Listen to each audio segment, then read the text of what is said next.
chapter 4, verse 8. Finally, brothers, whatever is true, whatever is noble, whatever is right, whatever is pure, whatever is lovely, whatever is admirable, if anything is excellent or praiseworthy, think about such things. Colossians chapter 3, verse 12. Therefore, as God's chosen people, holy and dearly loved, clothe yourselves with compassion, kindness, humility, gentleness, and patience. 1 Thessalonians chapter 3, verse 5. May the Lord direct your hearts into God's love and Christ perseverance. Titus chapter 3, verse 45. But when the kindness and love of God our Savior appeared, He saved us not because of righteous deeds we have done, but because of His mercy. He saved us through the washing of His word and renewal of the Holy Spirit. For Philippians chapter 4, verse 8, finally, brothers, whatever is true, whatever is noble, whatever is right, whatever is pure, whatever is lovely, whatever is admirable, if anything is excellent or praiseworthy, think about such things. Colossians chapter 3, verse 12. Therefore, as God's chosen people, holy and dearly loved, clothe yourselves with compassion, kindness, humility, gentleness, and patience. First Thessalonians chapter 3, verse 5. May the Lord direct your hearts into God's love and Christ's perseverance. Titus chapter 3, verse 45. But when the kindness and love of God our Savior appeared, He saved us not because of the righteous things we have done, but because of His mercy. He saved us through the washing of rebirth and the renewal by the Spirit of Christ. Amen. Philippians chapter 4, verse 8. Finally, brothers, whatever is true, whatever is noble, whatever is right, whatever is pure, whatever is lovely, whatever is admirable, if anything is excellent, or praiseworthy, think about such things. Colossians chapter 3, verse 9. Therefore, as God's chosen people, clothe yourself. Therefore, as God's chosen people, holy and dearly loved, clothe yourselves with compassion, kindness, humility, gentleness, and patience. Colossians chapter 1 Thessalonians chapter 3, verse 5. May the Lord direct your heart into God's love and Christ's perseverance. Titus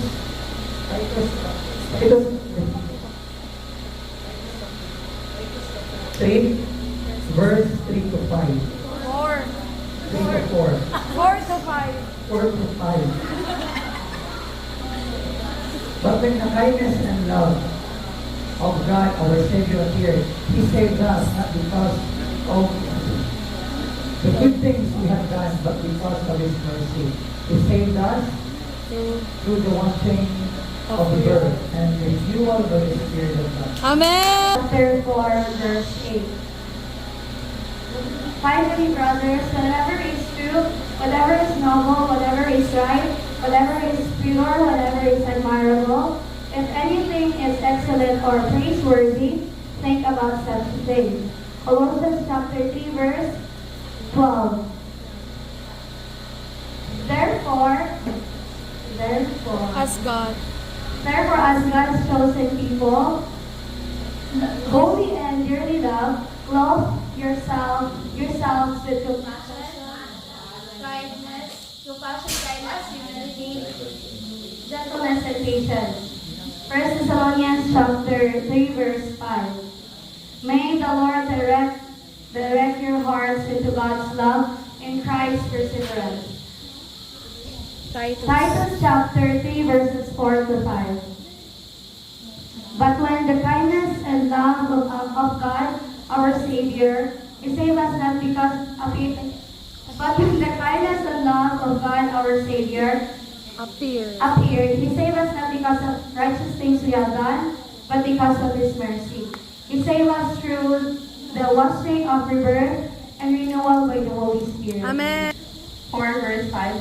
Finally, brothers, whatever is true, whatever is noble, whatever is right, whatever is pure, whatever is lovely, whatever is admirable, if anything is excellent or praiseworthy, think about such things.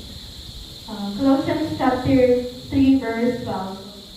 Therefore, as God's chosen people, holy and pure in love, clothe yourselves with compassion, kindness, humility, gentleness, and patience. 1 Thessalonians chapter 3 verse 5. May the Lord direct your heart into the God's love and Christ's perseverance. Titus chapter 3 verse 4 to 5. But the kindness and love of God our Savior appeared, He saved us not because of righteous things we had done, but because of His mercy. He saved us with the washing of rebirth and renewal by the Holy Spirit. Amen. Amen. Philippians chapter 4 verse 8. Finally, brothers, whatever is true, whatever is noble, whatever is right, whatever is pure, whatever is lovely, whatever is admirable, if anything is excellent or praiseworthy, think about such things. Colossians chapter 3 verse 12. Therefore, as God's chosen people, holy and dearly loved, clothe yourselves with compassion, kindness, humility, gentleness, and patience. 1 Thessalonians chapter 3 verse 5. May the Lord direct your heart into God's love and Christ's perseverance. Titus chapter 3 verse 4 to 5. But when the kindness and love of God, our Savior, appeared, He saved us not because of righteous things but we have done, but because of His mercy. He saved us through the washing of rebirth and renewal by the Holy Spirit. Amen. Philippians chapter 4 verse 8. Finally, brothers, whatever is true, whatever is noble, whatever is right, whatever is pure, whatever is lovely, whatever is admirable, if anything is excellent or praiseworthy, think about such things.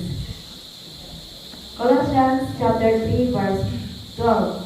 Therefore, as God's chosen people, holy and dearly loved, clothe yourself with compassion, kindness, humility, gentleness, and patience. 1 Thessalonians chapter 3 verse 5. May the Lord direct your heart